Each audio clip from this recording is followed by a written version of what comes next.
morning, ladies and gentlemen. Welcome to Croydon. We're here once again this morning talking to you about getting Croydon back to business. We have been here on many occasions over the last 3 months or so, and this morning we're in a slightly perhaps different place in that we come to this webinar at a time when we have been encouraged to open many businesses. Many businesses are returning to their retail premises. Some businesses, not all, are coming into their commercial offices again, and that brings new challenges, perhaps new opportunities as well. And this morning we want to hear from all of you about your experience, your concerns, maybe your thoughts around the future. And we've got a great panel of people here that can help you understand what's currently going on, but maybe also give some insight into what might be the council and other partners in Croydon might be looking to do to help businesses in the future. Before I introduce them, I just want to encourage you all this morning to interact with us. This is an opportunity for you to have your say, whether that be positive, negative, or hopefully enthusiastic and innovative in what you have to say. These are challenging times, and what we know is that nobody has the answer, and actually nobody knows what's going to happen. So we do all need to work together positively to try and support each other. So any thoughts that you can share with us this morning, we'd be really interested to hear from you.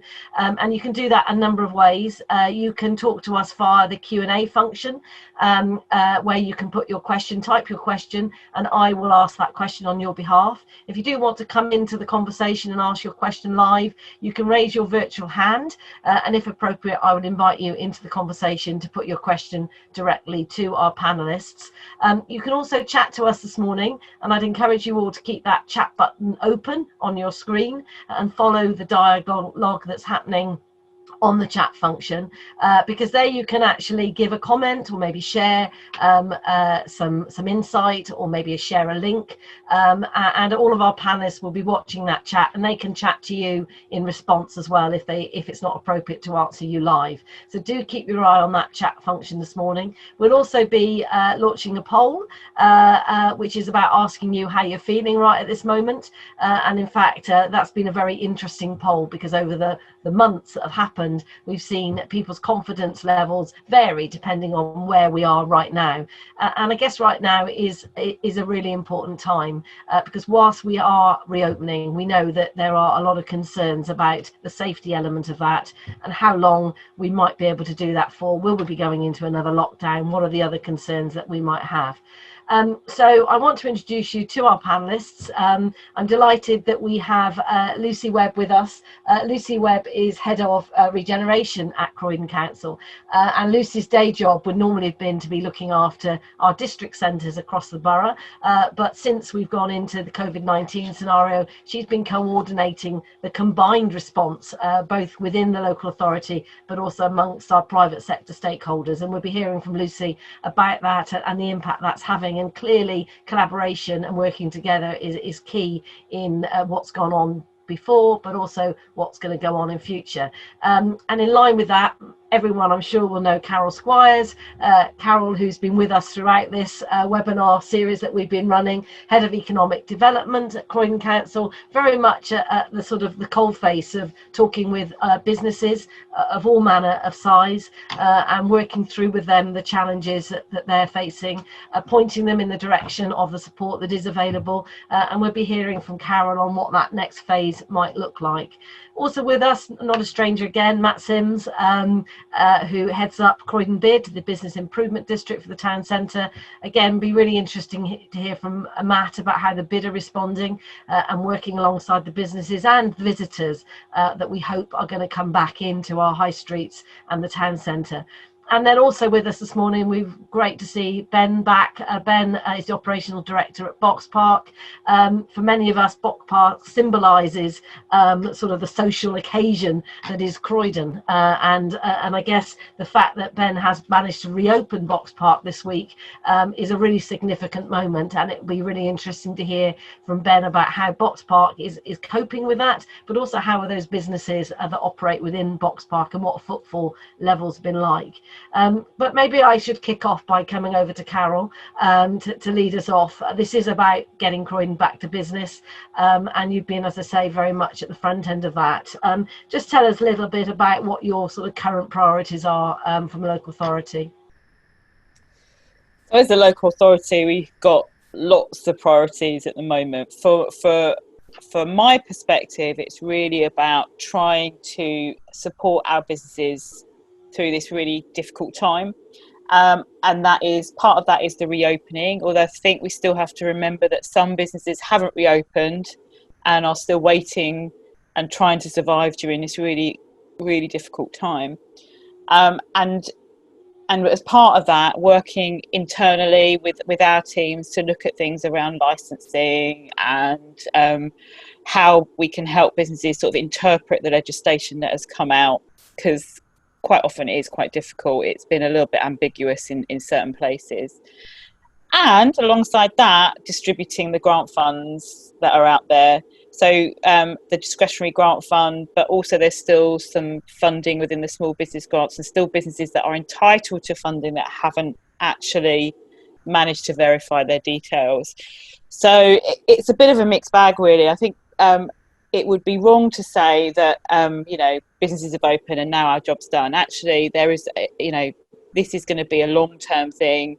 It's around how we understand what's happening for businesses at the moment. So we know that a lot of our businesses have opened, but still quite difficult to remain commercial when you've got to adhere to some of the social distancing rules.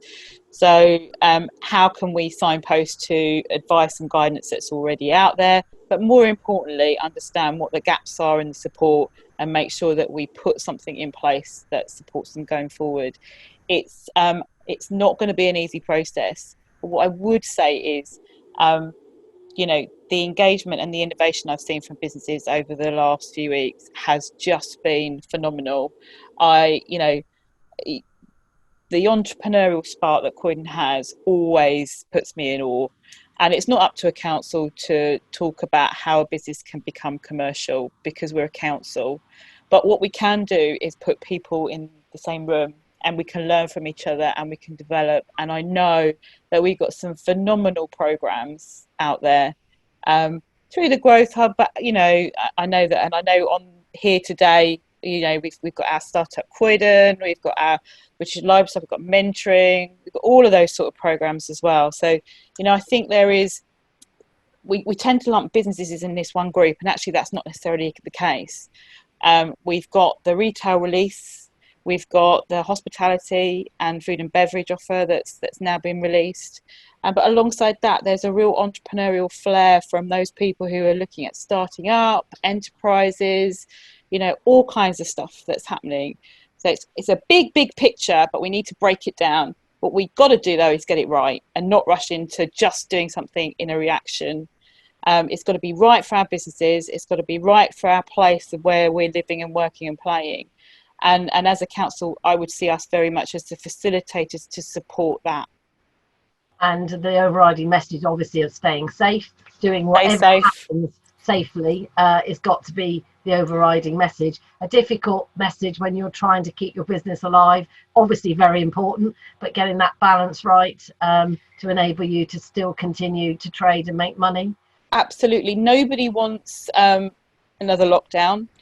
And staying safe is really important, but it has to be a real balance of welcoming people but combining that with putting the structure in that allows businesses and our residents and community to stay safe at this particular time. And let's be honest, what is going to help with the economic recovery and for our businesses is human behaviour. So how do we support and manage that human behaviour whilst giving out the right messages at the right time? Okay, it's really important. I know we've got many people watching us this morning. Just want to remind you all, we'd love to hear from you without wanting to pick on anyone in particular. I know we've got Simon here who heads up the Purley bid. Will be coming to you, Simon, if that's all right, at some point a bit later. It'd be great to understand how Purley High Street is coping since the sort of partial lockdown, coming out of lockdown has happened. And also great to see we've got Esther with us from the Oval, a great great business that I know has reopened, and would be good to hear from a hospitality point of view how that's looking. But Lucy, I want to come to you next. From the council's perspective across the borough, across, obviously the district centres, we have a diverse borough, and I know one of your roles is to try and coordinate all of that alongside the partners. Tell us a bit about that.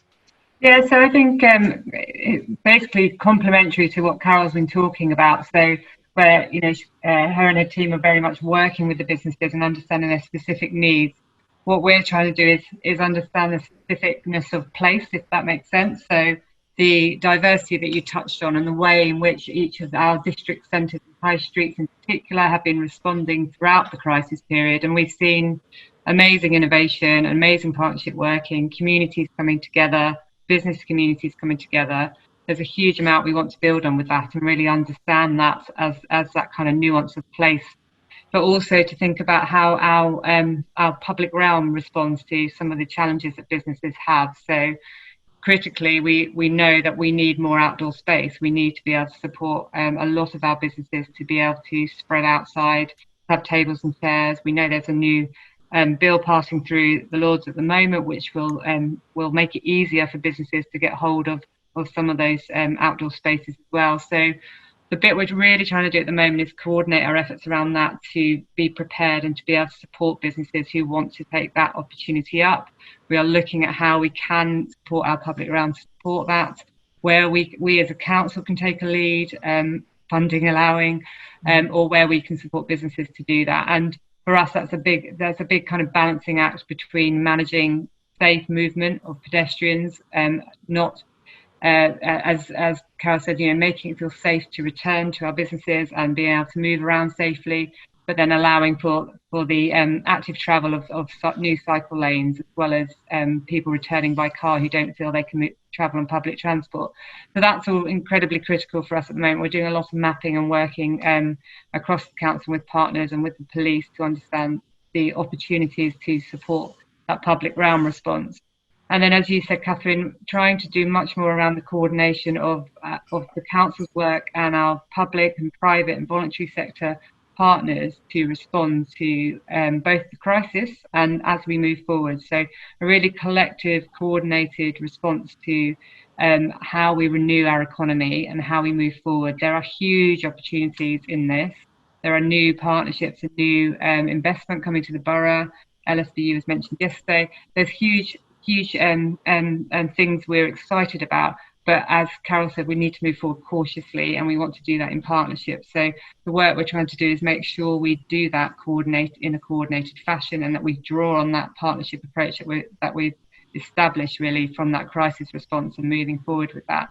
So I was going to say, and I guess for many businesses that are watching, I mean, that future message is really important, but it's also very critical that they are here and they survive this and come out the other side to benefit from it, which I guess is a critical thing at this moment. So just picking up on that sort of public realm and the bill that hopefully going through. I mean, clearly that won't mean that everybody can just open their public space tomorrow, because you are having to look at that and how that would work alongside all the other things that you need to consider around space and how much space there is. So really important, I'd imagine, that everyone's talking to each other within their high streets, because you can't all presumably just blag your space outside your business and assume that's fine, because you've got to think about the other people around you. And the public realm in some of our districts is incredibly challenging, so it won't be possible to achieve that for everybody. But what has been fantastic is the feedback we've been getting from some of those business networks in each of those districts, and from local ward councils who have been very active in this space as well, trying to get an understanding of what the demand is from businesses and what opportunities might be out there. So more and more of that conversation from everyone around the table today and going forward would be very welcome. And who should they contact? So if you were listening to this, I mean, I think one of the things that we keep trying to impress through these webinars is to talk, to tell us, because actually that's a helpful scenario, because it's good for you to know what people are thinking and what they're planning. And at the point where that bill goes through and it is announce that there might be some opportunity, what should the first, what will the council be doing? Presumably you'll get a message out, but if in the interim people can have contacted you to say, when that happens, I want to know about it, presumably, Carol, that would help in terms of communication. Absolutely. Just email us. I'm going to put the email address inside the chat. So I would just say, don't try and navigate different departments. Use us, use the general email. We will find you the right person to talk to and demystify anything that, as far as we can, and clarify anything. So I'm going to put that in here right now for you. Okay, that's great. Matt, just coming to you, just to talk a bit about the town centre specifically. Obviously, there are some wide pavements, perhaps wider than there are in certainly in North End, than there are in some of the district centres. And how is the bid continuing to respond to all of this? So the bid company has worked with all of our partners and specifically with the businesses across the town centre piece to kind of understand and get to grips with some of the challenges that are out there. And these are extreme challenges. They're not challenges that can be overcome overnight. It's working through those challenges and starting to piece together very quickly, because it's got to be done in that way, whereby businesses can reopen. And the initial, we talked about this before we came on live, is that the initial stage is to get the town centre into a position where it's open. It's safe and secure for people to move around freely and with confidence. That's the first stage. The second stage is then to kind of introduce a kind of softer messaging, which we're working on at the moment, whereby we can start to attract more people in. But it is very slowly and very securely and safely in terms of how we do that, because I think, when we talk about the past 3 months, a lot of people, especially when things are starting to reopen, I wouldn't say they're starting to forget, but certainly the pandemic is at the back of our minds to some degree. And I have to say that the pandemic is still there, and it's still, it's at the center, at the core of everything that we are doing. And so the way in which we act, the way in which we behave as consumers on the street is absolutely vitally important. And then in terms of the partners and what we do as, say, local authority or business improvement district, how we get the message out to those that are coming back into the town centre. And there's an important part here that if you'd asked pre-COVID, who shopped in Croydon, and you went to, let's say, the south of the borough, the majority would say, never. I go to various different places and whatnot. We're now in a situation whereby people are not traveling that far. They don't want to travel that far. There's slight anxiety to doing that. And we do have a slight opportunity here to be able to welcome those people back into the town centre who haven't used it for a long period of time, introduce those softer messages into the town centre, and to create a welcoming atmosphere. So we've got the ambassadors who are coming back, or I say who are coming back, they are back. And they are walking the streets at the moment. They are working with a lot of the businesses and making sure that they've got all they need. The Croydon champions are there. And again, it's on the Croydon champions point, they're volunteers. And so the number that we can get out on the street is absolutely dictated by the number of volunteers we can bring in. And so that initiative is gaining speed at the moment, but it's early doors. And then again, a lot of the other initiatives that the bid company is responsible for and delivering through, that's also coming online. We're working hand in glove with the local authority because we need to, we have to. In order for the town centre and also the districts to reopen in a safe and secure way, but move forward. Okay, that's great. Well, talking about businesses that have reopened in a safe and secure way, let's invite Ben into the conversation because you are back. Box Park is back. which is great news for Croydon, I'm sure. Tell us a little bit about that, how you found it, and generally how your traders are coping as well. Clearly our marketing message has got through, hasn't it? We are back. That is the tagline, the strap line. So good to hear that that's got through. I mean, it's tricky. It really is a balancing act. I think Matt alluded pretty well to that just now, that I was just jotting down, I think there's probably 6 key things that we really sort of mindful of in opening, and really on a scale, 5 of them sit on one side, and making money sits on the other side of it. So out of those 6 things, you've got 5 things you've really got to figure out in order to come back and to gain some profit. Number 1 for us really is doing the right thing. So whether that's reducing capacity, whether that's how we can mitigate risks, and making sure that for the sake of the part around making the money, we're not doing the wrong thing by the pandemic. As Matt said, it's not that that's disappeared and we're just trying to get open as quickly as possible. It's how can we get open and still remember that we've got to do the right thing.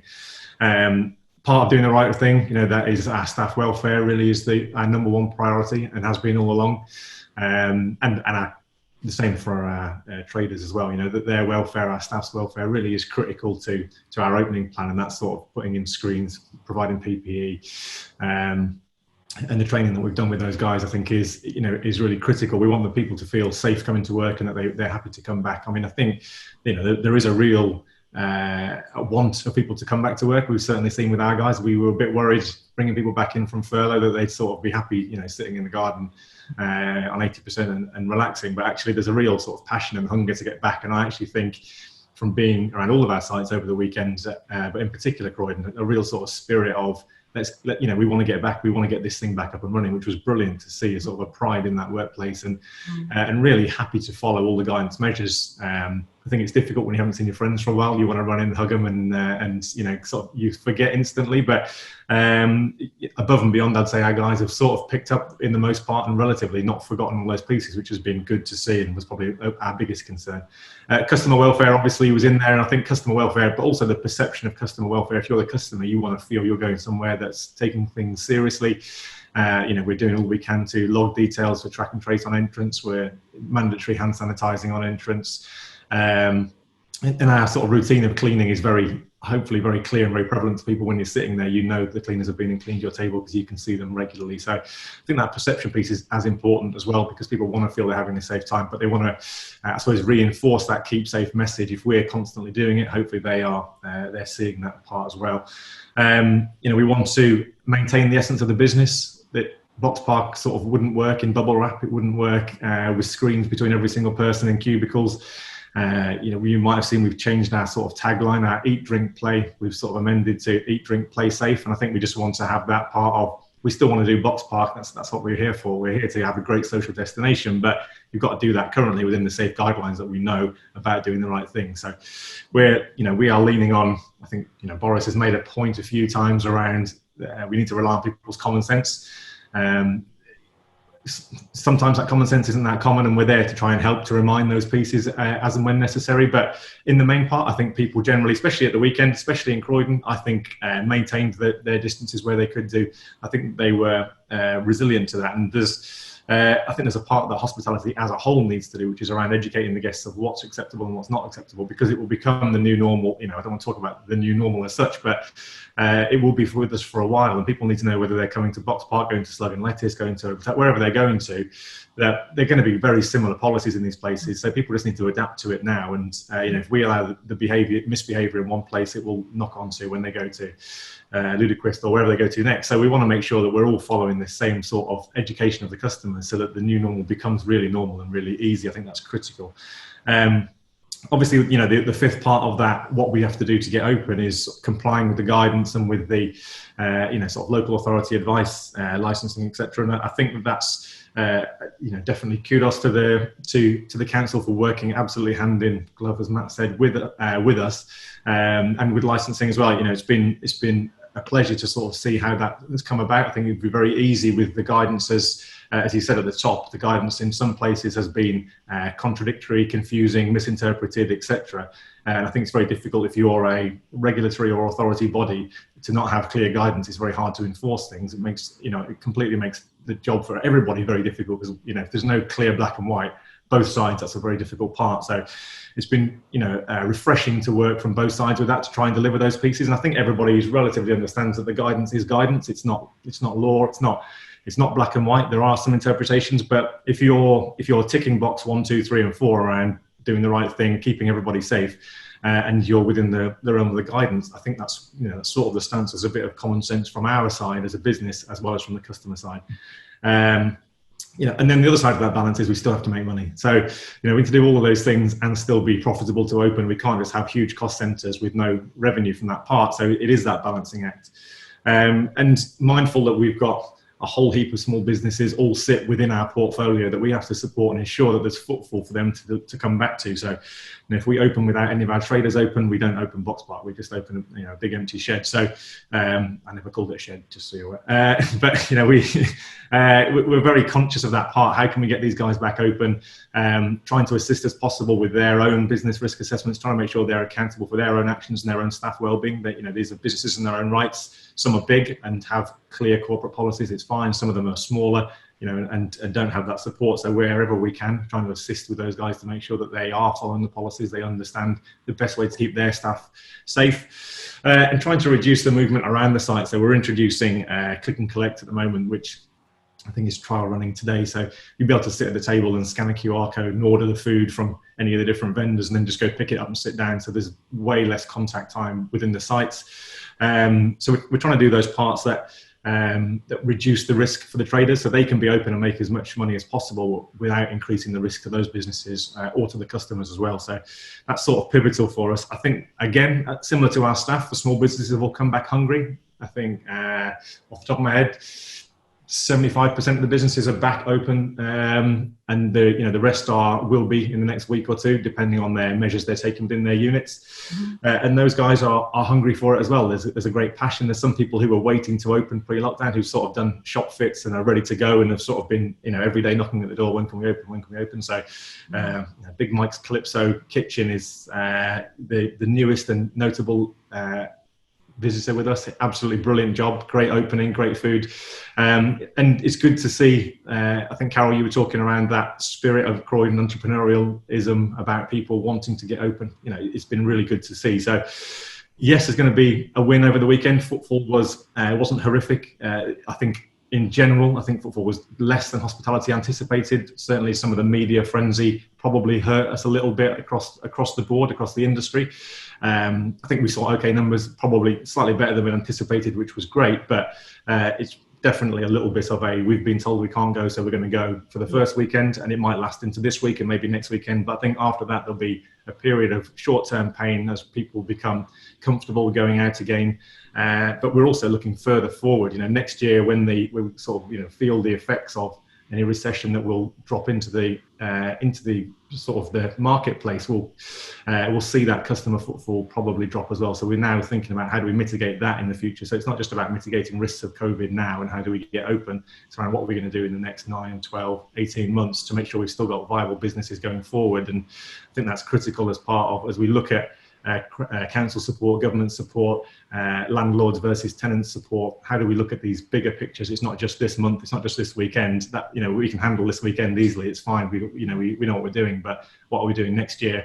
Who knows? I think there's lots of planning we need to do around that as well. That's a really good point for any business, because I guess when we first went into lockdown, we all thought it might be a short-term thing. What is clear now is it's definitely not that. It is a long-term situation, and making sure that we are fit for survival long-term has got to be the most important thing. And if that has to be a sort of a shorter sort of not so quick coming back, then that's for the long term probably got to be the best thing.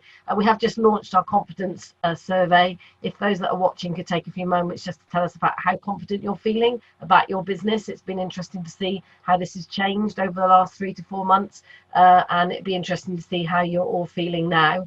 It's good to hear from a Box Park perspective that footfall was probably perhaps slightly better, I think, is what you're suggesting. Are you actually open 7 days? How have you structured it? Is it Yeah, so we've trimmed the opening hours slightly, so we're just currently doing 11 till 11, or probably 11 till 10 to be honest, but 7 days a week. I think there's still a want for people to eat food of all days of the week. And actually what we saw Monday and Tuesday this week was people still want, there's still lots of people who are on furlough. There's lots of people who are out of school, out of college because they're not back there.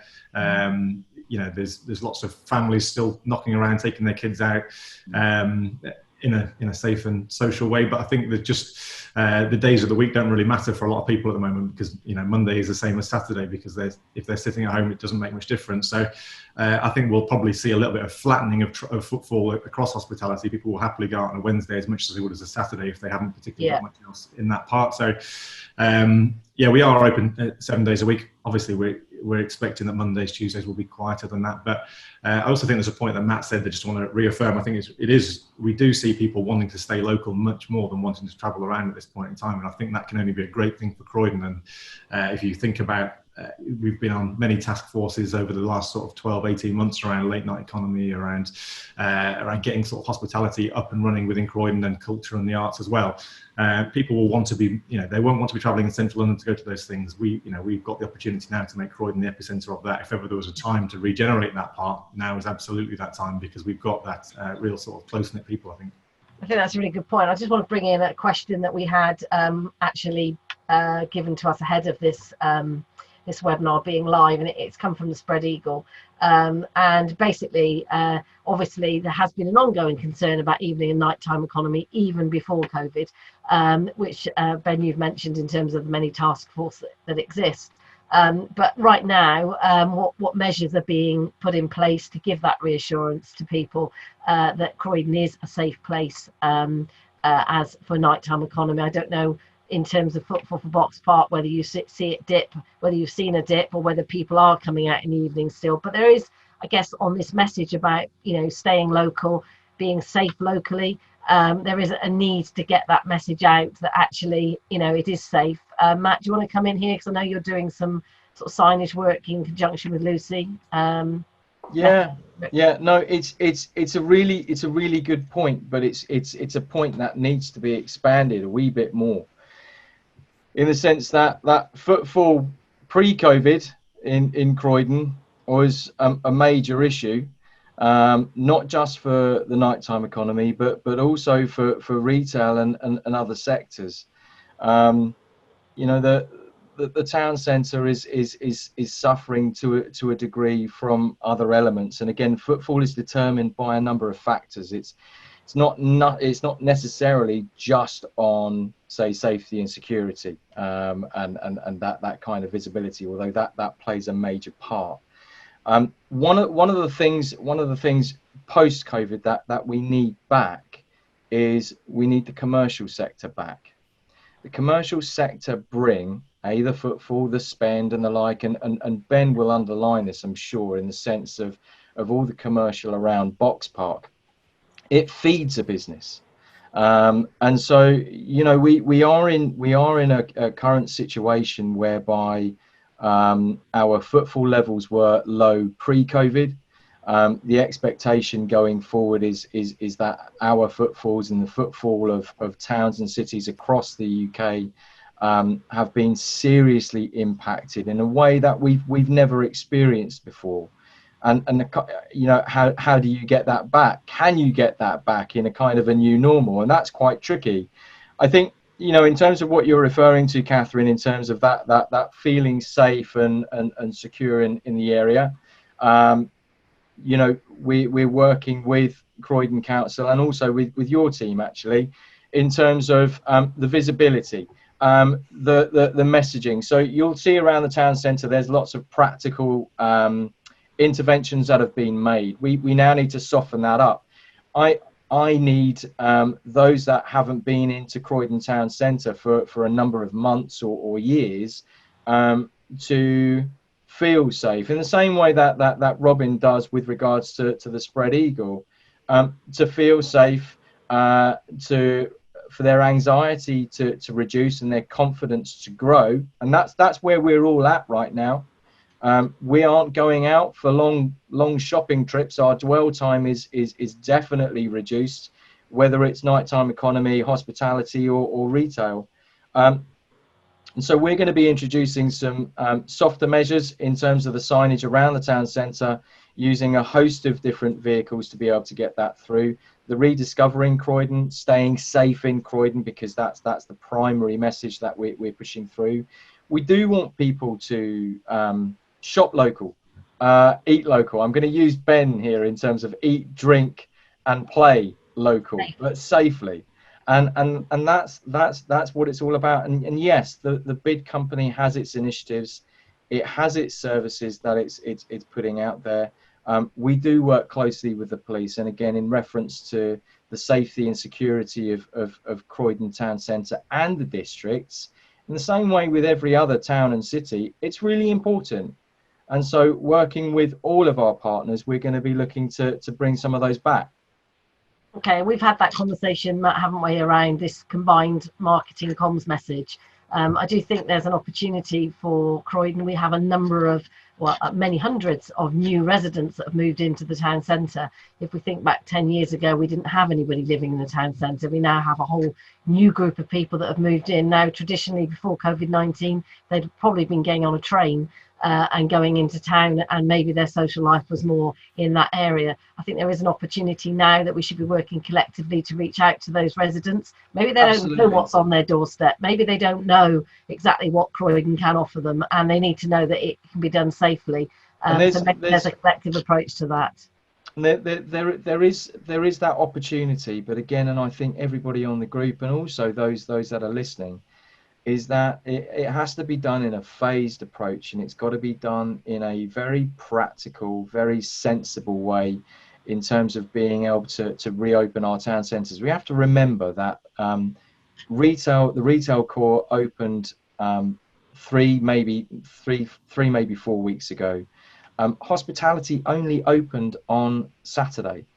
And so we're still working all of that through, and the other aspect to this is that hospitality desperately needs the business and planning bill to go through, and that is still very much with the Lords. It's not got through yet, and so local authorities can't do anything with it until the Lords have sealed it. So there's a lot more to go through. Yeah, it's not straightforward, is it, by any means? We know that. Lucy, coming back to you in terms of district centres, I know we've got Simon on the call, on the webinar. Simon, if you wanted to come on, we'd be delighted to hear from you in terms of what's happening in your district centre.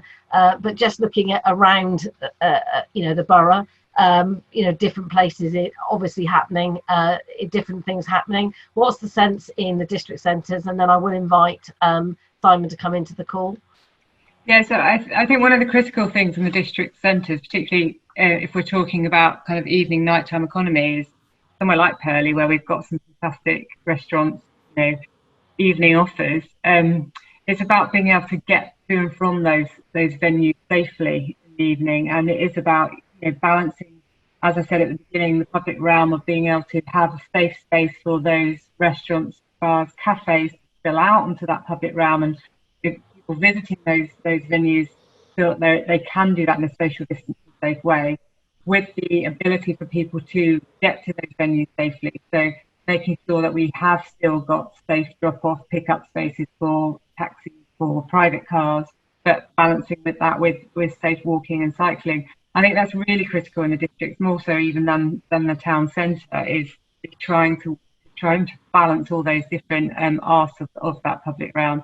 I think what's been fascinating, as I said before, is the innovation we've seen in the districts, because we've seen a number of businesses that have gone online that are doing takeaways. Some of them have been fantastic, even in supporting the effort around food. Now, Matt and I were very involved in food supply right at the beginning of this crisis, but the way that the local areas and those local food and beverage units responded and adapted and supported their local communities, I think that loyalty is there right now, and local businesses, local communities have been going to visit those local businesses, and they do see the efforts that have gone from those local businesses to supporting that local community. So the critical thing for me in each of our districts is really capitalising on that and making sure we don't lose that real sense of localism as we move forward. And Matt touched on the fact that people are shopping locally. We've got a real opportunity there to build on that shop local message. as we move forward. And our communications team are starting to build that shop local message in now, and think about how we can provide some of that kind of marketing collateral for those districts as well. So I think it's, the real challenge in terms of that kind of public realm balance, but real opportunity in terms of that new loyalty, that new localism that we're seeing in those districts. I'd love to hear from Simon and his view from Purley as well. Is that a cue? Hi. Look, I think one thing that's happened across this, and you guys all are an example of this, is how well the community has pulled together and brought together. Carol, the work you've been doing there has been awesome. Catherine, these have been brilliant. Lucy, superb. And Matt, your stuff is great. Haven't dealt with you much, Ben, but the stuff you're saying there really resonates. With the business community as well, it has massively come together with regards to this. The guidance, as you said, is very mixed messages. So whether it's 2 meters or 1 meter with mitigation, do we take the contact details of everybody that turns up to the centre or just the leader?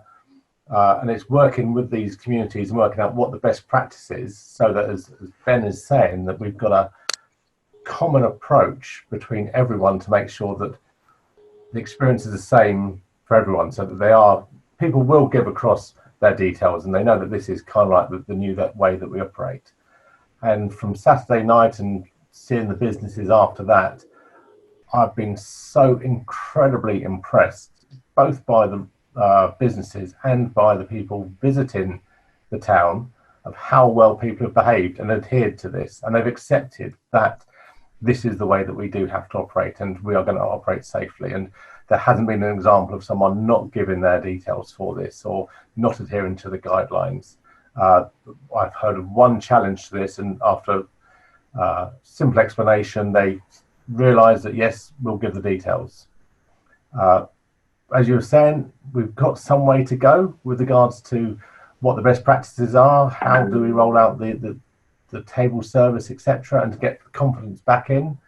But as much as Rishi Sunak says, I'll be out tonight, eating out to help out, I think the saying is. So I've seen what they've been doing in Purley, and I'm more than comfortable and safe going out there, and that all the measures are in place. Then other things are drawing people in. I think, Catherine, you mentioned this to us. We've got this, like Purley itself has got a monster hunt starting this weekend, which is a way of drawing people in. So thank you very much for pointing that out. And it's a safe way, a contactless way with phones, where you can go and collect monsters that are hiding in Purley.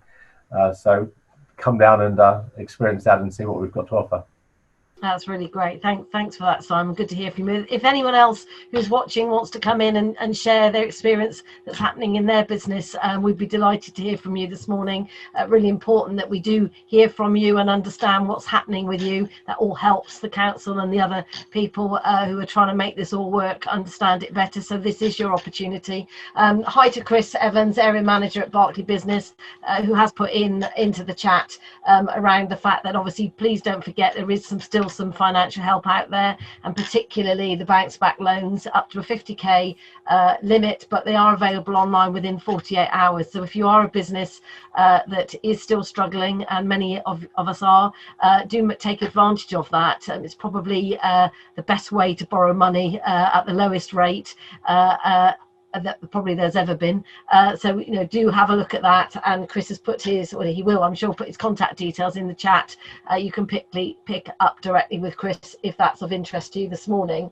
I'm really conscious that we've spoken a lot about retail and hospitality, which is obviously a very important part of the high street. And Matt, you picked up on the reopening of the commercial offices and the businesses. I know, as a business based in Croydon, we don't plan to come back in until probably the 1st of September at the earliest, and then we will be a staggered sort of phased approach. And I know, talking on a call we did earlier with some developed Croydon partners, very much the feeling from a lot of big businesses that they are holding back until that 1st of September. So in the meantime, that is going to have an impact on footfall. It's going to have an impact on businesses that rely on that trade coming in from those large number of employees that come into the town centre. And I just want to also just ask, and I know we won't have the answer here and now, but just to acknowledge that Adrian from Price Kitchens has put a question which I will just throw out there, and I'm sure someone can then go back to him after this call, but it's really around the idea that as a business he was previously doing a lot of council house refurbishment on that programme. That's currently on hold. Presumably you are hoping at some point to bring that back in, so things like the things that have been put on hold, presumably they're going to come online. Lucy, you're waving at me, you've got an answer on that? Yeah, so I have actually replied in the text to him on that, but I think it's critical, and we as council are very aware of our buying power and the importance of harnessing that in the borough and making sure we're not losing that opportunity or creating more problems for businesses by pausing too much of that. So that particular example, we are starting to remobilise with our contractors, and as I said in the response, we are starting with externals and moving internally. But I think we are starting to emerge. We are starting to get a lot of these contracts up and running again, but albeit in a slow and phased way, and prioritising in the appropriate way forward. But we are conscious that we are important in the supply chain, and we don't want to leave our businesses vulnerable in that. So I don't know if Carol's got anything to add to that supply chain. Yeah, I mean, I'd just reaffirm exactly what Lucy has said. We're all part of the same community. It's all about community wealth building for us. If businesses in the community, if we can make sure that the contracts go to our local businesses, that's they're going to recruit locally. We see the value of it, absolutely. We've been in an emergency COVID response, so that means that that business as usual is no longer business as usual. But really important programs like the one that Adrian has highlighted will of course carry on. But I think there will be other programs, business as usual, that we may have to have a look at. As with everybody here, we are looking at the financial implications of COVID. But what I can say to you all is that our businesses, our local businesses, and the political will really is to make sure we spend as much as possible locally. I'll pick up on that, because I know for many years probably there's been the consistent cry from local businesses, actually in any borough, but we're in Croydon, about ensuring that the local authority does make local procurement opportunities available for local businesses, and some criticism, not always unfairly, I have to say, around how that has been done. And I guess the plea from one small business here on behalf of small businesses, let's make that simple. Let's not make a small business have to jump through a lot of hoops or spend ages trying to work their way around a website to understand what they might want to do. And I know that is happening, because I know you're looking at the website at the moment. But I think that is crucial to make it easy for businesses now. Simplify. Absolutely. Simplify it. Let's not make it complicated. Let's give you access so that you can actually see what those opportunities are. Again, I would urge people, if you're not already signed up to our newsletter, please do sign up to our newsletter, because some of those opportunities will come through the newsletter. We're already starting to see some opportunities. So if any cleaning companies here today, if you are not already registered with us, please do drop me some details on the email below, because there are actually opportunities coming out from our procurement as we speak. So make sure you register, make sure you talk to us, make sure you sign up to the newsletters. Okay, that's really great. Before we came on live, Carol, you were talking about the next steps for you in terms of economic development, and you made a really good point that there isn't an open checkbook, there isn't unlimited funds, but there are other ways that businesses can be helping themselves. Do you want to talk a little bit about that? So, I mean, I don't think it's for me to tell businesses how to do business. I think, I've seen some fantastic innovation already, and it's really, really difficult out there. But what we do know is that the government whilst they'll be making announcements fairly soon in the next 15 minutes, I imagine, that I hope that our businesses really benefit from. And I'm sure that you guys will be demystifying that in your usual way. And we'll obviously make sure that we put anything out there that supports and helps businesses going forward. You know, the reality is what can we do together to support businesses going forward? This is not a short-term thing. This is a long-term thing. And I think Robin made a really good point about the evening and nighttime economy. But, you know, if you're in evening, nighttime economy, food and beverage, arts, entertainment, you know, the next few months, year is going to be really, really difficult. So, you know, any kind of funding opportunities, of course, we will get that out there. But it looks like at the moment that government are putting different pots of money out there, and it's not necessarily as strategic as we would like. And so part of that is around the lobbying, which I know Matt has been really strong on, you know, around the raise the bar, sort of raise the rateable value, so that some of our businesses who've had nothing at all can get some support on there. But also, I think, you know, we talked about the messaging earlier. There are some opportunities here for Croydon businesses. You know, Croydon is strategically placed close to the city, you know, looking out onto the south. It's about helping getting the right offering in place, you know, and as a council with our inward investment hat on, working with Develop Croydon, you know, I think there are some short, medium and long-term messages we should be looking at in order to help that kind of bottom-up, top-down kind of regeneration approach, which Lucy is fabulous at. But we can't as a council do it by ourselves, you know, and it would be wrong to do that. We need to make sure that we're pulling in all of our stakeholders, all of our engagement to be able to drive that forward. And businesses are our entrepreneurs. They're really crucial to the recovery. So how can we work together to get those messages out? It's a campaign, isn't it? Yeah, it is really, really important. Matt, you wanted to come in on the raise the bar, yeah? Yeah, no, I was just going to say that there are each town and city, in the same way with Croydon, will have its local issues and local challenges that it has to deal with. But right now, a lot of what we're faced with is national, and is governed by national policy and the way in which the government decides it wants and needs to respond. And so in the same way, you know, with regards to raise the bar, and you know, we will be coming out with a statement later on this afternoon. Our approach, certainly in the short term, has been to lobby national government and to push the envelope so that government can listen. It won't always, you know, government won't always take notice, and we see that because there are a number of campaigns out there. But we are working very closely with UK Hospitality, with the British Beer and Pub Association, in order to drive that national agenda. There's lots of challenges that businesses are faced with nationally. They need a lot of support. We hope that the responses coming through from the Chancellor and the Prime Minister this afternoon will demonstrate that the government is listening, and we will continue to push that envelope for the businesses, not just locally and not just London, but across England and Wales. And that's a really important message, isn't it? We need to keep talking to each other. We need to keep sharing our experience. We are all in this together.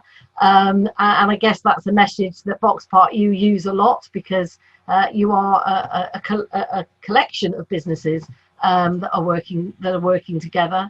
And that's really key, I'm sure, for you moving forward as well, to understand what your businesses are dealing with. Presumably many of your businesses have moved online in terms of takeaway, using Deliveroo, presumably, and all those other platforms, and that's carried on throughout, has it? Yeah, definitely. I mean, I think the in this together part covers many different avenues, doesn't it? You know, we're definitely in it together with our traders. I think lots of hospitality businesses are in it together with their landlords, and something that Roger, Boxpot CEO, has been very vocal about, is, you know, trying to lobby really hard through UK Hospitality, through some of the property channels, is we all need to do this together. It's not, you know, landlords didn't create coronavirus, hospitality sector didn't create coronavirus.